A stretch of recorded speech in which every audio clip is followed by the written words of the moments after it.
Present అయితే మనతో state vice president గారు అయితే ఉన్నారు. వాడిని అడిగి వాళ్ళని కొన్ని క్వశ్చన్స్ అయితే అడిగి తెలుసుకుందాము. హాయ్. హాయ్. ఓకే. తెలంగాణ ప్రజలకు రాష్ట్ర ఆవిర్భావ దినోత్సవం సందర్భంగా ఏం చెప్పాలనుకుంటున్నారు? జూన్ 2వ తారీఖు మనం 2014 నుంచి కూడా మనం తెలంగాణ రాష్ట్ర ఆవిర్భావ దినోత్సవాన్ని సెలబ్రేట్ చేసుకుంటున్నాము. కాంగ్రెస్ ప్రభుత్వం అధికారంలోకి వచ్చిన తర్వాత ఇవాళ మనకు తెలంగాణ ప్రత్యేక రాష్ట్రం మామూలుగా రాలేదు. దీనికి కాంగ్రెస్ పార్టీ కృషి తీరనిది. ఆనాడు అనేక మంది అమరవీరులు ప్రాణత్యాగం చేసిన తర్వాత వాళ్ళ త్యాగాల పునాదుల మీద ఏర్పడ్డటువంటి తెలంగాణ రాష్ట్రానికి తల్లి సోనియమ్మ మన అమరవీరుల త్యాగానికి ప్రాణత్యాగాలకు చెల్లించి ఆనాడు 2 రాష్ట్రాల్లో కూడా కాంగ్రెస్ మనకి ప్రత్యేక తెలంగాణ రాష్ట్రం ఇస్తే కాంగ్రెస్ పార్టీ 2 రాష్ట్రాల్లో కూడా దెబ్బతింటదని తెలిసి కూడా మనకి వారు సాహసం చేసి మన కోసం ప్రత్యేక తెలంగాణ రాష్ట్రం ఇవ్వడం జరిగింది. ఆనాటి నుంచి నేటి వరకు గత బీఆర్ఎస్ పాలకులు గత 9 సంవత్సరాలు కూడా ఉద్యమకారులను రోడ్డు మీద వదిలేసారు. అమరవీరుల కుటుంబాలను ఆదుకోలేదు. కానీ వాళ్ళ మన రేవంత్ అన్న ప్రభుత్వం వచ్చిన తర్వాత కాంగ్రెస్ అధికారంలో వచ్చిన తర్వాత అమరవీరులను గుర్తించి గతంలో మన తెలంగాణ ఆవిర్భావ దినోత్సవం కేవలం కుటుంబానికి మాత్రమే, ఆ గడికి మాత్రమే పరిమితమైంది. కానీ ఇవాళ అమరవీరులని వాళ్ళ కుటుంబాలను కూడా ఆదరిస్తూ అమరవీరుల స్తూపాలకు నివాళులు అర్పించి దీన్ని ఒక అధికారికంగా చేయడం జరుగుతున్నది. ఇది నిజంగా కాంగ్రెస్ పార్టీకి క్రెడిట్ ఇవ్వాలి మనం. అంతేకాకుండా బీఆర్ఎస్ అధికారంలో ఉన్నప్పుడు ప్రగతి భవన్కి ఇనుప కంచెలు కట్టి ఒక దొరల గడీల పాలన నడిపించారు. ఇవాళ మన కాంగ్రెస్ ప్రభుత్వం అధికారంలోకి రాగానే ఆ యొక్క కంచెల్ని కూడా తెంచేసి జ్యోతిరావు పూలే ప్రజాభవన్ అనే పేరు పెట్టి చక్కటి ప్రజాపాలన అందిస్తున్న రేవంత్ రెడ్డి గారికి మరియు తెలంగాణ ప్రజలందరికీ కూడా తెలంగాణ రాష్ట్ర ఆవిర్భావ దినోత్సవ శుభాకాంక్షలు తెలియజేసుకుంటున్నాం.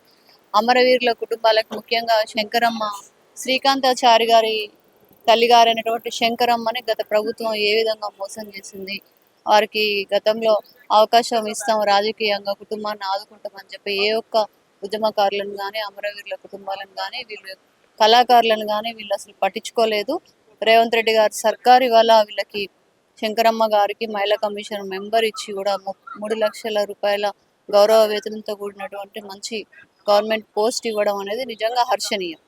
ఇప్పటికే ఆల్రెడీ మన 6 గ్యారంటీల్లో చక్కగా అమలవుతున్నాయి యువత కోసం. ఇప్పుడు రాజీవ్ గృహకల్ప కానీ ముఖ్యంగా గత ప్రభుత్వంలో పిఎస్సి ఏ విధంగా పేపర్ లీకేజీల విద్యార్థుల జీవితాలతో ఆడుకున్నారో ఇంటికో ఉద్యోగం ఇస్తా అని చెప్పినటువంటి ఈ కేసీఆర్ గారు ఎక్కడ కూడా ఒక గవర్నమెంట్ ఉద్యోగం ఇవ్వని పరిస్థితి. ఇవాళ కాంగ్రెస్ ప్రభుత్వం వచ్చిన తర్వాత ఇప్పటికే గ్రూప్ 1, గ్రూప్ 2, గ్రూప్ 3, గ్రూప్ 4 ఇవ్వడం జరిగింది. 60,000కు పైగా ప్రభుత్వ ఉద్యోగాలు ఇవ్వడం జరిగింది. యువతకు ఇంకా మరిన్ని అవకాశాలు ఇచ్చే విధంగా ఇవాళ రాజీవ్ యువ వికాస్ ఇలాంటి వాటి ద్వారా అనేక రకాల యువతకు సంబంధించినటువంటి స్కిల్ డెవలప్మెంట్స్ ప్రోగ్రామ్స్ కానీ ఇవన్నిటిని ప్రజాపాలనలో అమలు చేయనున్నారు రేవంత్ రెడ్డి గారు. తెలంగాణ కోసం పోరాడిన అమరవీరులకి ఇప్పుడున్న నాయకులు న్యాయం చేస్తున్నారా? అదే చెప్పిన కదా, గత ప్రభుత్వంలో బీఆర్ఎస్ హయాంలో మనకు వాళ్ళు ఏం చేయలేదు. ఇప్పుడు శ్రీకాంతాచారి గారి తల్లిగారు శంకరమ్మకు మహిళా కమిషన్ మెంబర్ ఇచ్చి వారి కుటుంబాన్ని ఆదుకున్నది. తర్వాత ఉద్యమకారులకు కూడా వారికి ప్రభుత్వ ఉద్యోగాలలో అంటే వాళ్ళకి శాలరీ వచ్చే విధంగా కూడా గవర్నమెంట్ కృషి చేస్తుంది.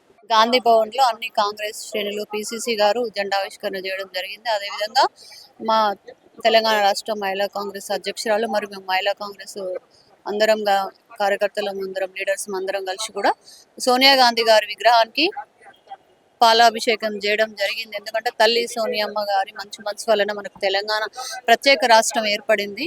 ఆనాడు ఏ విధంగా అయితే ఈ ఆంధ్ర పాలకుల చేతిలో మనం ఇబ్బంది పడి మనం తెలంగాణ ఉద్యమం స్టార్ట్ అయినప్పుడు ఎంతో మంది అమరవీరులు విద్యార్థులు ఆత్మ బలిదానాలు చేసుకున్నాక చెలించిపోయి సోనియమ్మ గారు 2 రాష్ట్రాల్లో కూడా కాంగ్రెస్ పార్టీ అనేది తెలంగాణ రాష్ట్రం ప్రత్యేకంగా మనకిస్తే 2 రాష్ట్రాల్లో కూడా కాంగ్రెస్ పార్టీ దెబ్బతింటదని తెలిసి కూడా మనకి ప్రత్యేక రాష్ట్రాన్ని ఇచ్చిన గొప్ప మనసున్న తల్లి. అందుకే వారికి ఇవాళ మేమందరం కూడా పాలాభిషేకం చేసి మా సంతోషాన్ని వ్యక్తపరచడం జరిగింది.